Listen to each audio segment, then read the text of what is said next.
Pada video kali ini kita akan mulai belajar tentang jaringan komputer atau komputer network. Kita mulai dari basic banget ya, yaitu kita kenalan dulu dengan komputer network. Sebenarnya komputer network itu apa sih dan fungsinya apa? Secara sederhana, fungsi dari komputer network adalah mempermudah kita untuk sharing informasi. Nah, contoh di sini kita sudah memiliki gambar dari komputer network itu sendiri. Di sini kita bisa lihat bahwa kita memiliki laptop, kemudian ada komputer, ada printer, ada PlayStation, kemudian ada smartphone, dan juga ada komputer lagi. Nah, teman-teman, perhatikan di sini bahwa semua device ini, baik laptop, kemudian komputer, printer, dan lain-lain itu terhubung ke router. Ada yang terhubung ke router melalui kabel, ada juga yang menggunakan wireless. Nah, ketika semua device ini terhubung ke router, maka semua sudah membentuk suatu jaringan komputer. Kalau sudah terbentuk suatu jaringan komputer seperti ini, maka mereka sudah bisa saling bertukar informasi. Nah, jadi ini adalah gambaran sederhana dari jaringan komputer itu sendiri. Sekarang kita akan coba ngobrol tentang fungsinya. Jadi contohnya dulu, kalau misal kita belum ada jaringan komputer, di sini kita coba gambar ya. Misal di sini kita punya ruangan. Anggap aja di sini katakan kita punya 6 komputer deh. Nah, 6 komputer seperti ini. Contohnya suatu saat kita ingin ngeprint. Jadi anggap 6 komputer ini semuanya pengen ngeprint. Nah, dulu sebelum ada jaringan komputer, kalau satu komputer ingin ngeprint, maka kita harus ada 6 printer yang tercolok ke masing-masing komputer tersebut. Ya, jadi kalau misal ke-6 komputer ini ingin ngeprint bersamaan, artinya berarti di setiap komputer itu harus ada printer ya. Contohnya di sini di komputer 1 ada 1 printer. Di sini harus ada printer lagi, ada printer lagi, di sini ada printer lagi, di sini ada printer lagi. Dan di sini juga harus ada printer lagi. Nah, bisa kita bayangkan ya, di sini kalau misal kita punya 6 komputer, artinya kita harus punya 6 printer. Sekarang bayangkan, misal dalam satu kantor ada 100 komputer, berarti kita harus punya 100 printer. Nah, tentu saja itu tidak efisien, terlalu banyak biaya, terlalu banyak kos yang harus dikeluarkan. Dengan adanya jaringan komputer, sekarang kita hanya perlu punya 1 printer saja, di mana 1 printer kita hubungkan ke router. Nah, nanti ketika komputer-komputer ingin ngeprint, maka dia tinggal ngeprint melalui jaringan komputer.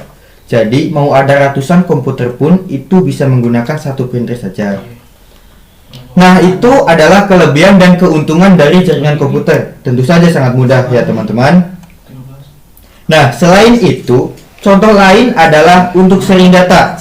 Dulu, bahkan sebenarnya sampai sekarang juga masih ada, pasti kita sudah tahu yang namanya flash disk untuk memindahkan data dari komputer ke komputer lain. Jadi contoh misalnya nih, kita ingin ngopi data dari komputer ini ke laptop.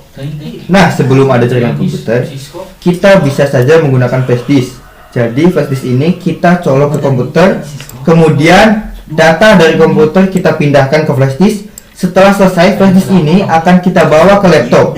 Kemudian kita colokkan ke laptop. Nah, baru kita pindahkan data flash disk itu ke laptop. Sampai sekarang kita sudah berhasil memindahkan data dari komputer ke laptop. Namun cara ini kurang efisien sebenarnya. Kenapa? Karena kita harus memindahkan flash disk dari komputer ini ke laptop.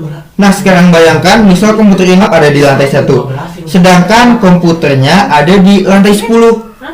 Nah, untuk memindahkan data, maka kita harus berjalan ke lantai 1 ke 10. Meskipun menggunakan lift, tapi tetap saja kita harus berjalan. Sekarang kalau kita menggunakan jaringan komputer, maka sharing data itu bisa dilakukan melalui jaringan komputer. Asal komputer dan laptop itu terhubung ke satu jaringan yang sama. Contoh, di sini sudah terhubung ke router yang sama. Maka laptop dan komputer ini sudah bisa saling sharing data melalui jaringan komputer. Nah, jadi itu adalah beberapa contoh penggunaan jaringan komputer secara sederhana. Selain itu, sebenarnya kita pasti sudah menggunakan jaringan komputer. Contoh misal dari handphone teman-teman. Contoh di sini kita ada handphone, kemudian misal teman-teman ingin membuka halaman Facebook. Ya, misal halaman facebook.com. Ketika teman-teman mengakses facebook.com, itu sebenarnya teman-teman sudah memanfaatkan jaringan komputer. Kenapa demikian? Karena handphone teman-teman itu sebenarnya sudah connect ke router menggunakan WiFi. Kemudian router itu terhubung ke ISP. ISP ini adalah Internet Service Provider. Jadi penyediaan jasa internet, kemudian dari ISP itu terhubung ke internet. Jadi di sini ada internet yang sangat luas. Nah, di suatu tempat di internet itu ada namanya Facebook. Oke, jadi ada sebuah server besar milik Facebook itu yang terhubung ke internet. Jadi sebenarnya ketika kita mengakses facebook.com, handphone kita mengarah ke router, kemudian dari router mengarah ke ISP. Dari ISP mengarah ke internet, dan suatu saat akan sampai ke facebook.com. Di sini kita bisa lihat bahwa kita memanfaatkan jaringan komputer. Tidak hanya facebook.com, begitu juga misal dengan ada YouTube, kemudian ada Twitter, Instagram, dan lain-lain. Atau bahkan kalian nonton video ini, teman-teman sudah memanfaatkan jaringan komputer. Oke, saya harap teman-teman bisa mengerti gambaran tentang apa itu jaringan komputer. Pada video berikutnya, saya akan menunjukkan jaringan komputer yang paling sederhana. Sampai jumpa di video berikutnya.